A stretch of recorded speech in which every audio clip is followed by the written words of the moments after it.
Oh man, they're elite. Coach Klint, Sam, Jax, Coop. It's been a challenge to keep us on our details, keep us disciplined. Extremely excited for them.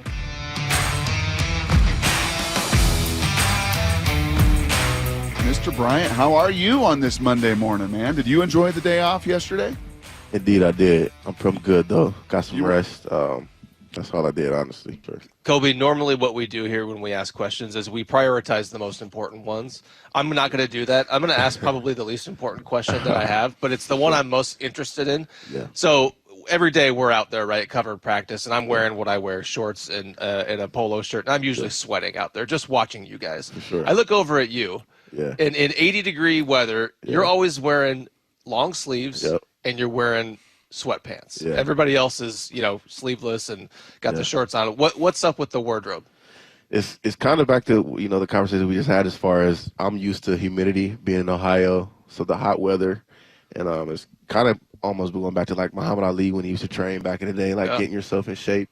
That's just always how I've done it. That's how my dad done it as well, too. So that's just kind of how I was raised up to just, the more clothes, the more you're get yourself in shape. Those things have to be soaking wet by the end of practice. Right? Actually, it keeps me cool, honestly. I don't really sweat that much, so really? it keeps me cool and I'm loose. So. All right, Brock, please ask a relevant question, if you will. Well, while the physical may have been a little more demanding at Glenville, as you said a couple times there, the mental here. I mean, this game is so much, this, Coby, and you've learned this over your years, so much from the neck up. Can you even compare and contrast?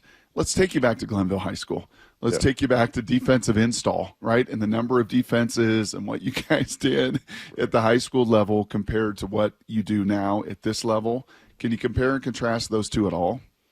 Well, yes, it's a big difference, honestly. In high school, you pretty much know what you're getting yourself into versus now. Obviously, this is year 2 under Coach Mike, and just continuously learning that defense. This is, like I said, this year 2, more confident, just knowing the more responsibilities that we have, and it's exciting, just to have that second year under him. And this is year 2 for you at safety. We see some guys, it seems like the transition happens more often where guys go from cornerback to nickelback. Maybe you don't see as much the nickel to safety transition. Obviously, you've done all 3, but tell us about what you like playing about safety and what's the biggest difference between that and nickelback. Yeah, I love safety, honestly. I feel like it suits me. Of course, I want to always be a corner at heart. That's just what I came into the league playing, but I feel like safety's my home. It just allows me just to play the ball in the air, which something I'm good at, getting the ball. And just something I learned just playing safety is like truly you're the last line of defense. So, the open field tackling, the communication, especially in this defense, is major. So, we're a key part in this defense.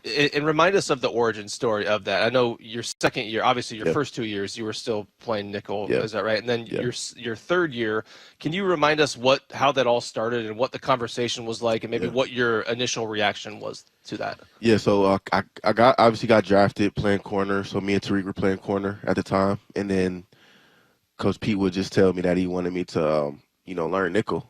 And it's so crazy, like during like the combine interviews and everything, they would ask me like, have I ever played nickel or things like that? And I'm just like, no, I never played it. So it was kind of like they were just preparing me mentally I could potentially play nickel when I get to the NFL. So that's just how it was. And then that conversation to, we might be moving you to safety. I was kind of frustrated because I'm like, I just can't find a position for me right now. They couldn't find a position for me. But once I, had conversations with my older brother and guys like Quandre Diggs, it kind of like, took at ease that, I could play safety. So. Okay, I'll take this an angle I haven't, I think, with other guys yet, Coby. And some of this is just your cerebral nature to the game. Yeah. Let's take a little something from every one of your teammates in that secondary. Right, let's say if Coby Bryant, like when I was growing up, Coby, like I love John Elway, the power of his arm. I love the flick of the wrist to Dan Marino, right? I watch quarterbacks and would just fall in love with their different strengths. If you could take something from each of your teammates in the secondary, let's start with Reek. If you could take one element of his game, what would it be? Speed, for sure. Yeah. How so? Obviously, he says he's the fastest on the team. I'm gonna let him have that. He's definitely faster than me. I'm not gonna argue with that. But but he's obviously, and then just like his athleticism, he's obviously still learning. He's still scratching the surface. Reek has a high ceiling, we all know that what he's capable of, and just like you said, his speed is just it's ridiculous. Just how you could get one step on him, and he can catch up in the blink of an eye. So his speed is ridiculous. So Spoon. his effort, and just competitiveness. Obviously, I'm competitive too, but he motivates me, and not too many people I can say that about. Just watching his game each and every day, he brings joy and energy to this defense.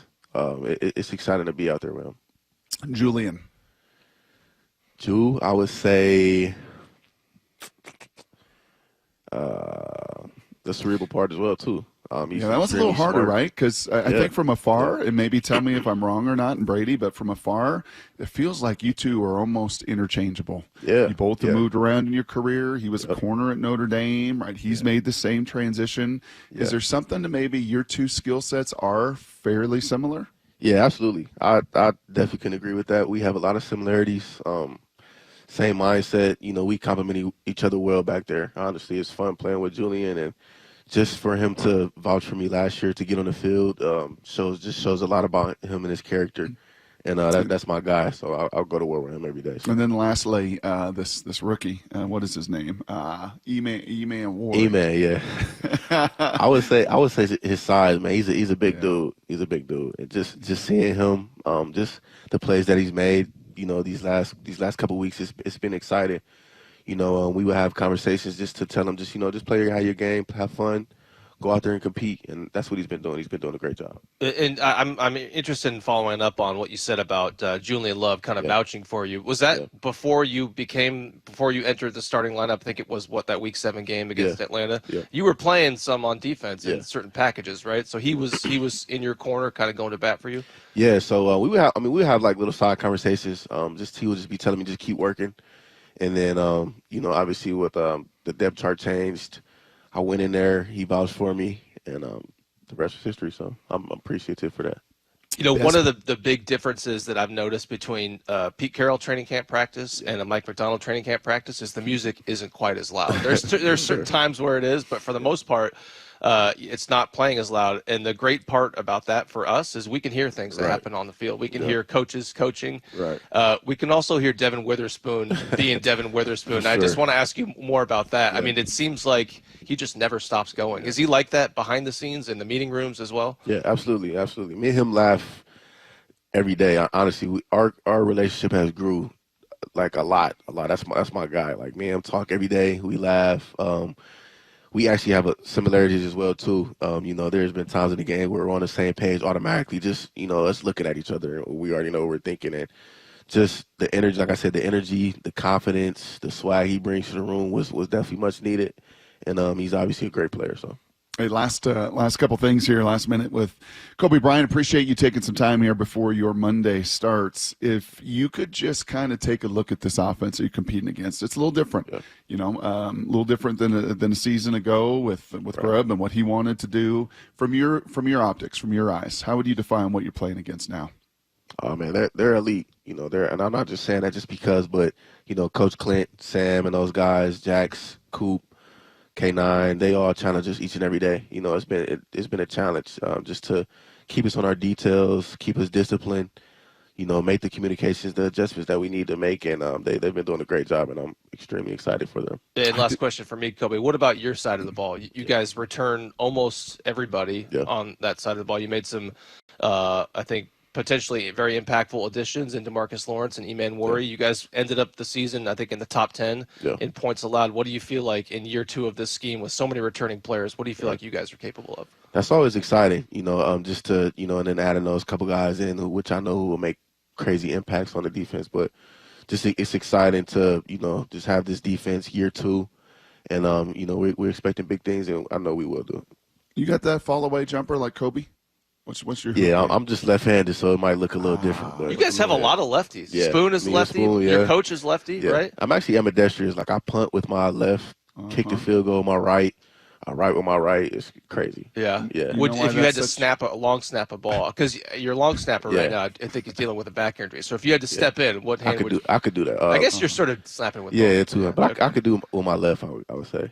You know why they're so good? because lefties think in their right mind, Brady. I've said that to you. You're talking to a all the left, time. Brock's left. I know it. Yeah, for sure. Hey, Coby, we appreciate you, man. Honestly, taking time out early Appreciate on a you. Monday morning before your day gets started. Have fun. I don't think you're going to be playing much on Thursday, but you'll get to see Gino and Pete and the whole crew coming into town, Raider Nation, and we'll look forward to that, man. Appreciate you, Coby. Absolutely. Thanks, Thank Coby. you. Yes, sir. There he is. There goes Coby Bryant.